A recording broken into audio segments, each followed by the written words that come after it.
Good day. Over the last couple of days, I have devoted some time to an interview that Russian Foreign Minister Sergei Lavrov gave to the head of Russia's Rossiya Сегодня media conglomerate, Dmitry Kiselyov.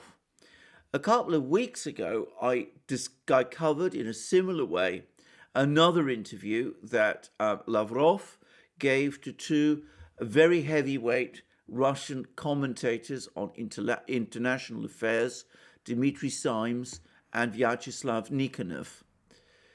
Today, I'm going to discuss instead an interview which US Secretary of State Antony Blinken has given to CBS 60 Minutes. But before I do, I would comment quickly on one fact which, for me, was obvious and indeed remarkable, coming so quickly to Blinken's interview so soon after I've covered Lavrov's. This is the extraordinary contrast between the two men, where Lavrov is somebody who clearly revels in talking about the minutiae of foreign policy, who is able to think in an abstract and conceptual way about foreign policy, discuss it in a very conversational tone with intellectual heavyweights, people like Kiselyov, Nikonov, and Simes, who are at least as well informed and as intellectually high-powered as he is. Blinken, by contrast, says extremely little in his interview. He confines himself to certain issues which have clearly been prepared in advance, and there is very little insight as to his deeper thinking or if indeed of his personality. The interview also with CBS 60 Minutes is much shorter. Nonetheless, it is an important interview coming so soon after the new administration has taken office in Washington, and it's important always to remember that Blinken, whatever you may think of him, is the Secretary of State of the United States. He is, in other words, the United States' leading diplomat and foreign minister, and the United States itself, of course, remains a superpower and the country which we have all become accustomed all our lifetimes to think of as the most powerful country in the world.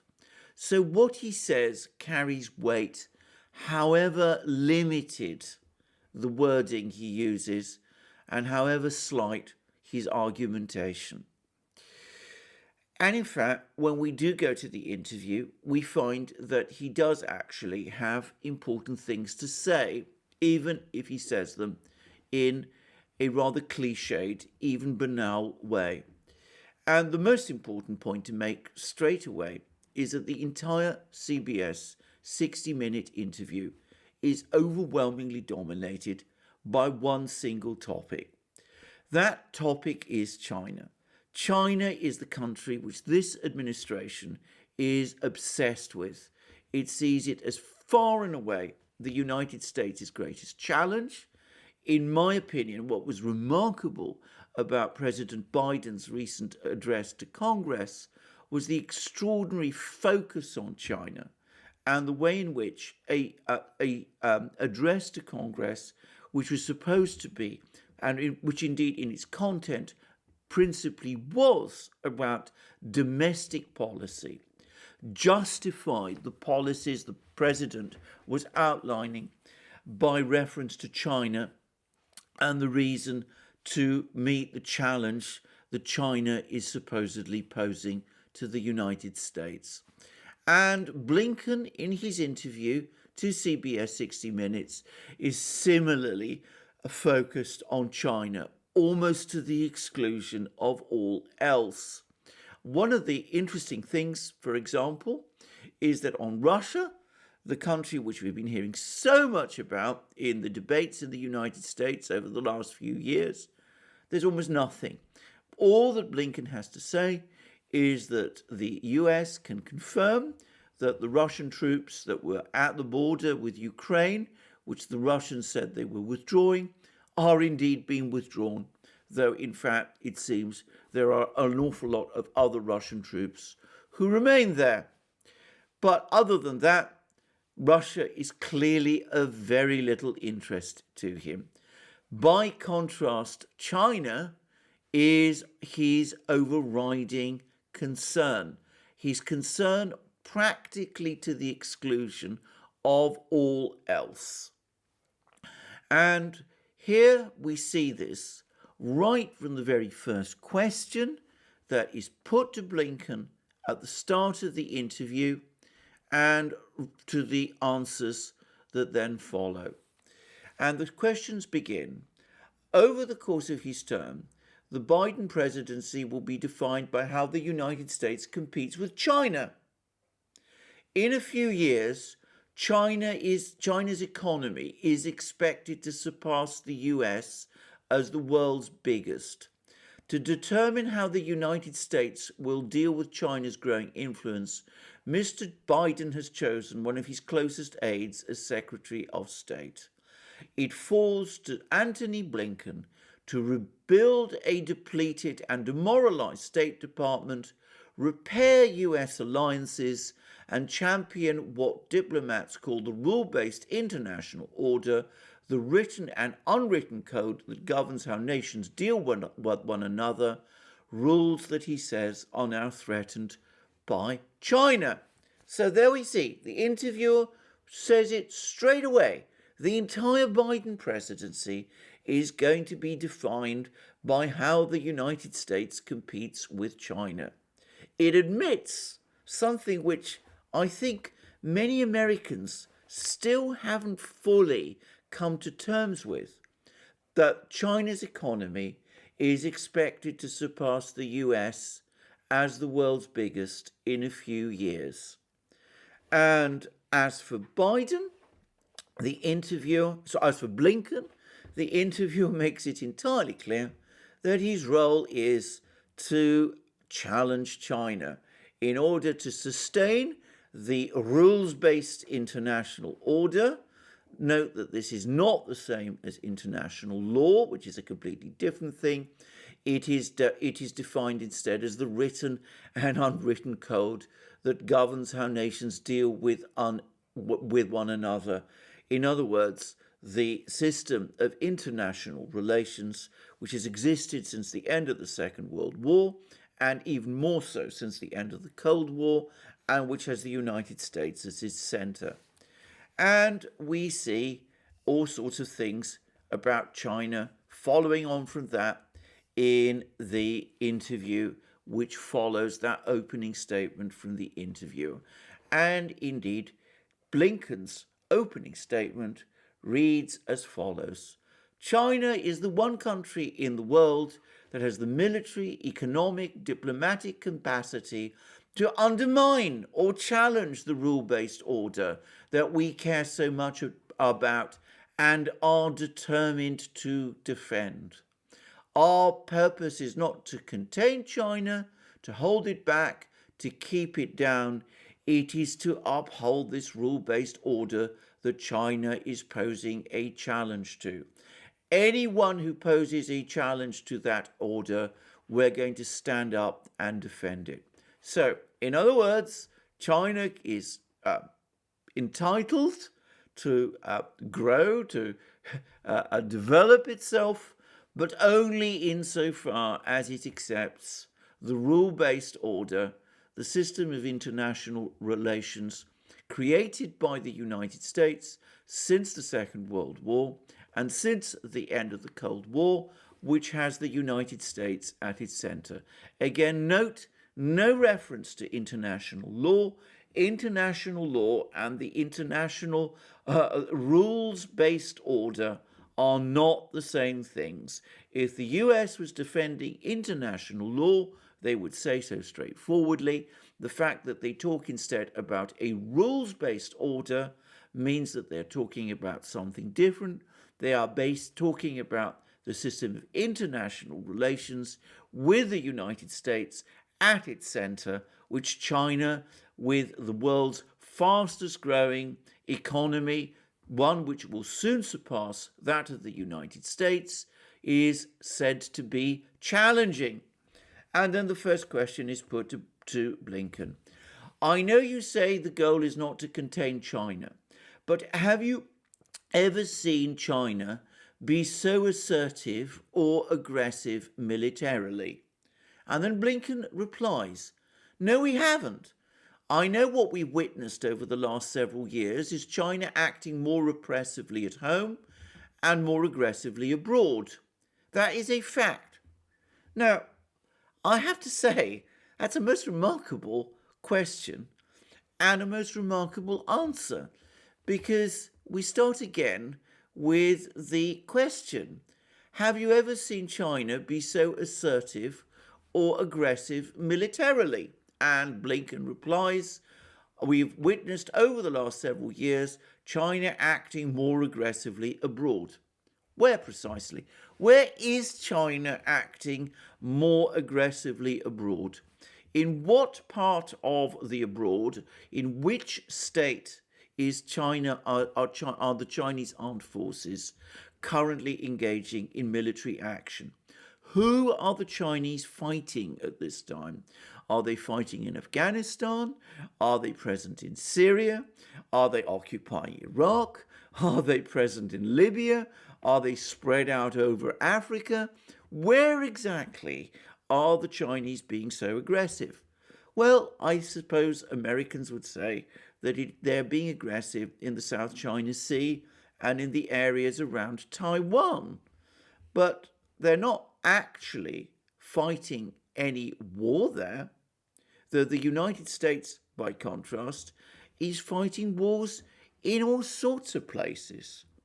And all of these regions and territories are, of course, very close to China itself.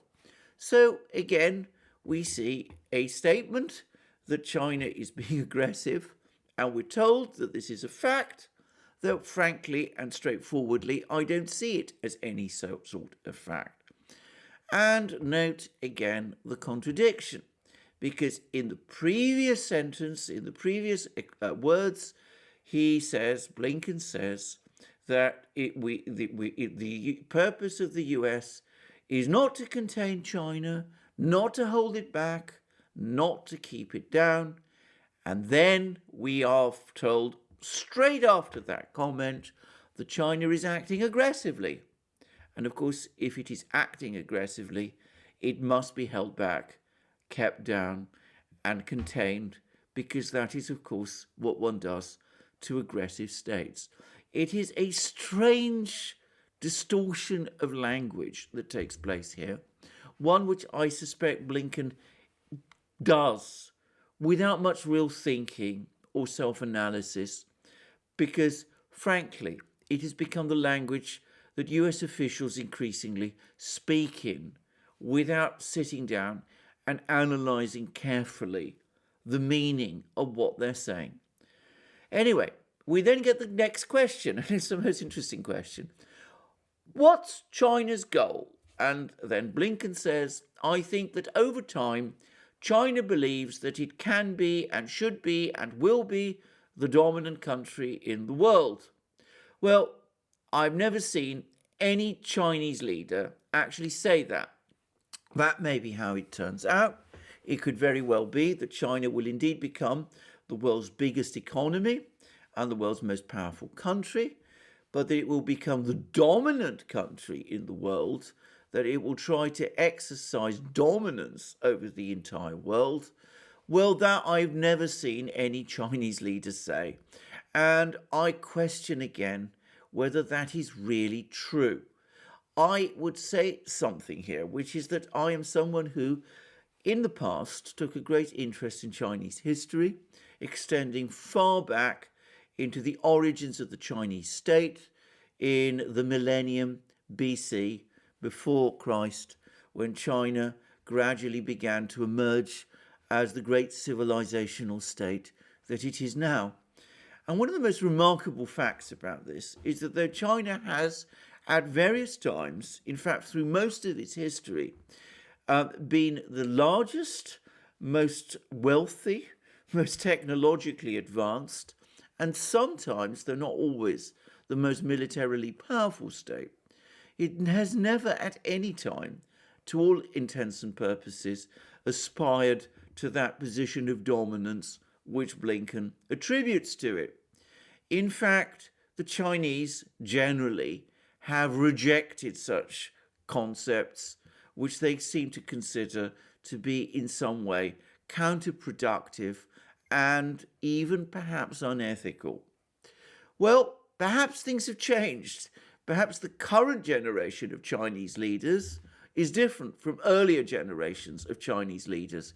After all, they're not Confucians, as the leaders of China formerly were. They're communists, and perhaps they do aspire to world domination. But I would again say that it would be nice to see some evidence of that, some words from someone in the Chinese leadership that might lead one to think that that is indeed the sort of thinking and language and intention and policy that China actually has. Of evidence, of actual evidence of Chinese intentions that would justify that sort of comment, I have seen none. And then we get the comment about a question from the interviewer about the Chinese military build-up. Chinese fighter jets are increasingly visible in the skies above the Western Pacific, where the US Navy also has a presence. This past week, China's President Xi unveiled 3 new warships to patrol the South China Sea. China already has the world's largest navy and could use it to invade Taiwan, a democratic island and long-standing US ally.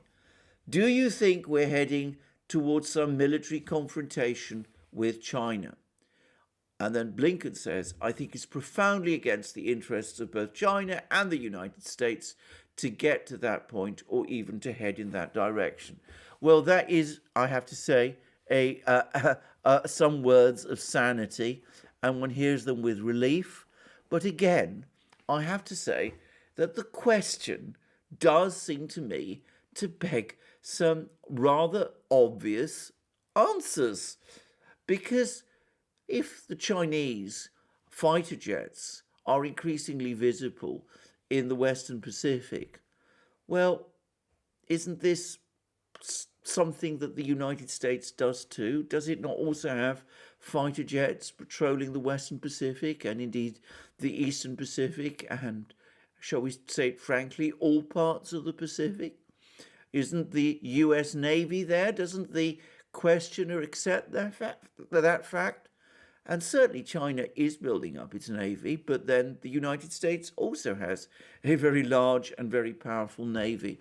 In fact, as I've said previously in other interviews, in other videos, in my opinion, the Chinese naval build-up, which is indeed on a huge scale, seems to me to be very much a response to threats that were being made and proposals that were being discussed in the United States 10 or so years ago to impose an economic blockade of China by choking off China's access through the Straits of Malacca and the South China Sea.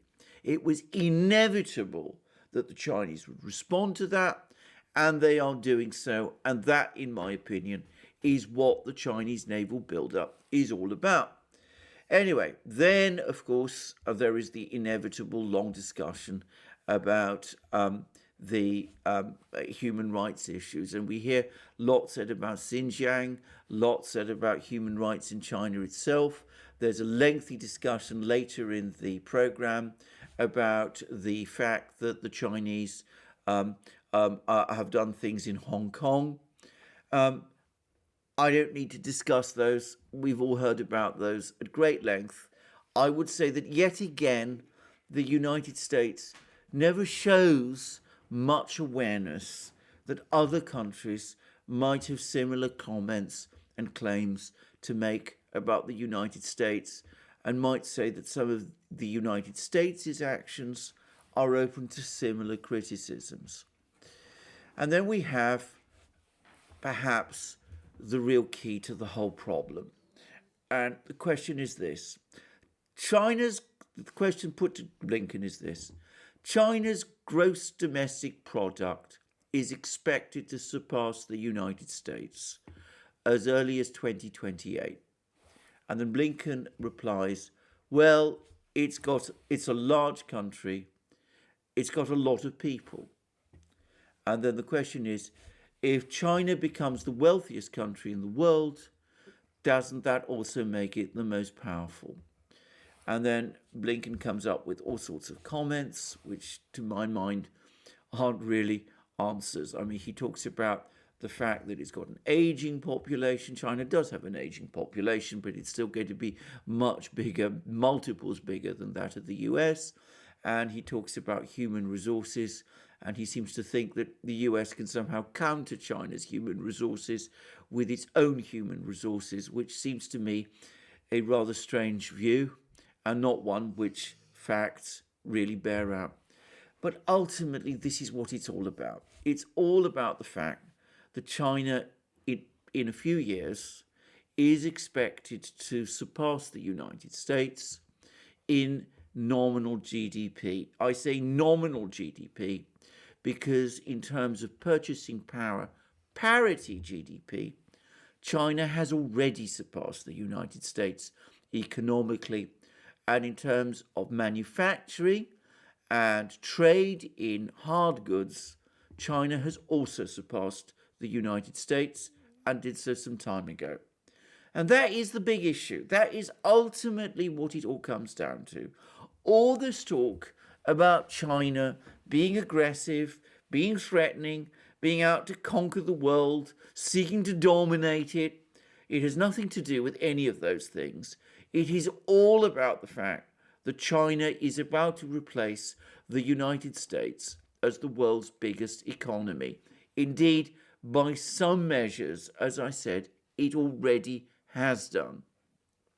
And that is something that the United States has never experienced before and finds very difficult to accept and adjust to. Now, having said all of this, I'm going to say a few things which might be said to concede some of the points that the US and Blinken are making.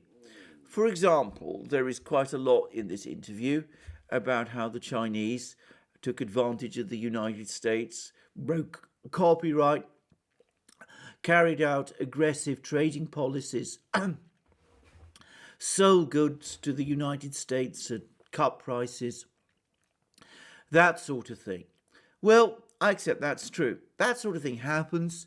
The Chinese took advantage of certain commercial opportunities that the United States availed to them. And why shouldn't they, after all? The United States, in the same position, would have done the same. And in fact, in earlier times in its history, it did do the same. So the United States, it seems to me, is fully entitled to push back on that. But it's hardly a surprise that China acted in that way.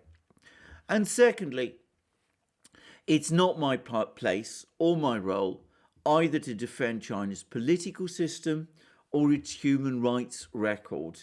I accept that all of these are open to a great deal of criticism and that the Chinese have also used the increasing economic power that they have in order to promote their political interests around the world.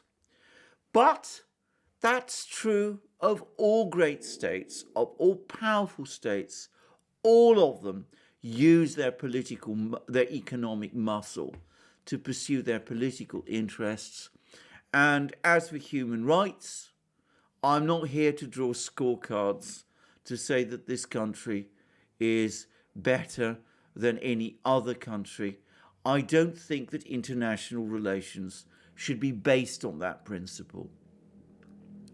So yes, it seems to me that the United States is perfectly entitled to take steps with respect to China to protect its own economy, that it's entitled fully to defend itself, if one wishes to say that, from Chinese political influence.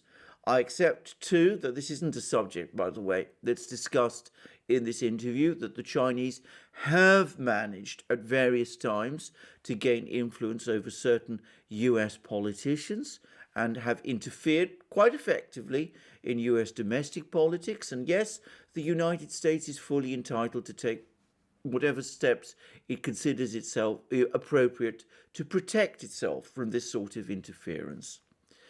But all this talk about aggression and China pursuing world domination and China being aggressive is absurd, and it is wrong. And moreover, it's not just absurd and wrong, it is also dangerous. Because when Blinken says that the United States does not want a war with China, which is, as I said, sane and wise, and when he says that the United States doesn't wish to contain China and doesn't want to push China down, and indeed, as he also says in this interview at various places, wants to maintain a dialogue with China, all this is contradicted by the picture of China that Blinken draws. If China is aggressive, if it does seek world domination, if it is increasing its military power with that sort of purpose, then containing China militarily and taking steps which might lead to war would seem to be justified. So, given that Blinken himself accepts that that is a disaster and accepts that a dialogue with China is what is needed, it makes far more sense to me to actually follow where the true facts lead and to recognize the reality that China is rich and big and becoming bigger, and that is the reality that the United States and the world is going to have to face and to work with. Now, I'm going to say an obvious historical point, which is that the United States, despite the illusions that some of its leaders have, has no entitlement, no right to be the world's biggest and richest economy and most powerful country forever. History, human history, shows countries rising and falling, powers, great powers, waxing and waning. Sometimes one power is more powerful than another, and it arises and then it slips and is replaced by another power which takes its place as the most powerful. That's history. That's what's happened throughout human history, ever since, indeed, humanity began to have history. When the United States tries to stop this process, what it is trying to do is bring history to a stop. That isn't possible. It can't be done. And trying to do it is far more dangerous than adapting to the reality of what history produces. China probably will be, within a few years, the world's most powerful country. I mean, it follows logically that a country with the biggest economy, which even Blinken seems to accept China will soon have, will eventually translate that enormous economic power into a major dominant position in international relations. That doesn't necessarily mean that China wants to conquer the world or wants to be dominant or is going to be a threat or is a threat to the United States or is a threat to the United States' way of life. What it means is that the United States must adapt to that reality, recognize that it is not going to be the world's leading power in the future, and start to draw back from all these policies of confrontation with China and other countries around the world that have caused US power to dissipate to the extent that it has done. The real focus of the United States should be on its domestic policies.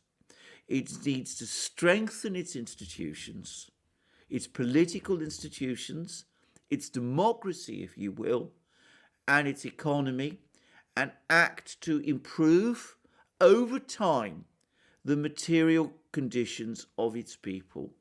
It needs also to try to achieve that domestic peace and harmony and justice that can only come from a proper system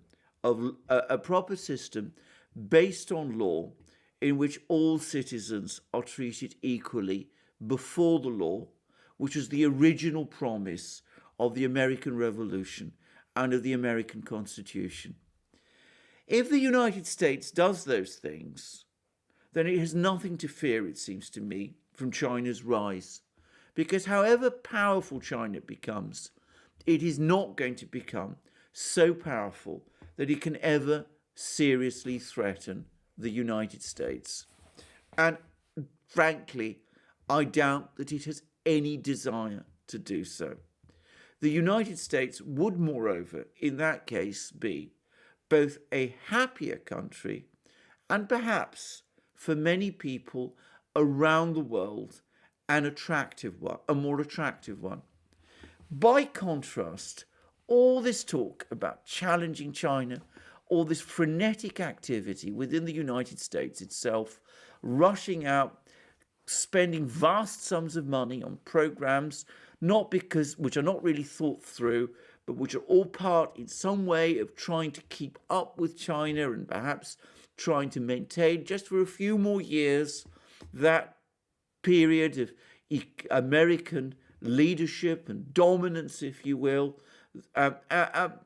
All of that is a dissipation of American power, and it is also a diversion from American priorities. The same goes for that international rule-based order that we hear so much about. That order, with the United States at its center, is going. Trying to preserve it again can only cause more international tensions, more international crisis, and more dissipation of energy and power by the United States in order to try to prevent history taking its course. Wise statesmanship is to accept reality and to adapt to it. Wise statesmanship is to make the maintenance of peace the overriding and first priority. Wise statesmanship also is to work hard to improve the material and cultural and political welfare and health of one's own nation and people. That is where US energies should be focused. But this interview that Secretary Blinken has given shows that it is very far from the thoughts of the leadership of the United States. Thank you for joining me for this program. I look forward to you joining me in future programs on this channel. Please also check us out on our main channel, The Duran. Please also check us out on our other platforms, BitChute, Library, Odyssey, and please also support us to the extent that you feel that you can via Patreon, Subscribestar, and PayPal. And last but not least, check out our Discourse server and come to our shop and see the wonderful things we have there. Our amazing magic mugs, our hats, our hoodies, our sweatshirts, and all the rest. Thank you for joining me for this program, and I look forward to you joining me again in future programs, and have a wonderful day until then.